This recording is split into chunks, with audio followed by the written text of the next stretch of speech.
So I've got this little problem in my kitchen, which is this small table, which is cluttered with a big microwave and other stuff.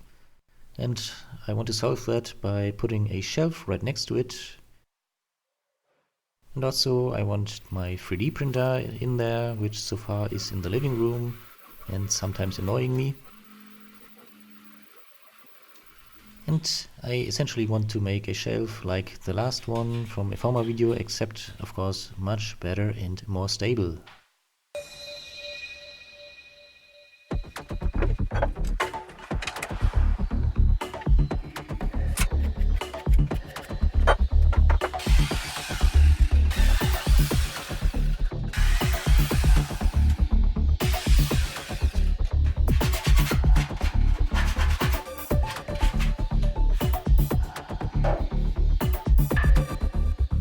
So here I am deciding whether I should make the reinforcements essentially as one larger X or two smaller ones, and I went with the two smaller ones per side.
So at this point I noticed that the 3D printer doesn't even fit into it. So yeah, I'm not entirely sure how that could happen. But anyway, I guess I just have to move the top shelf a bit higher.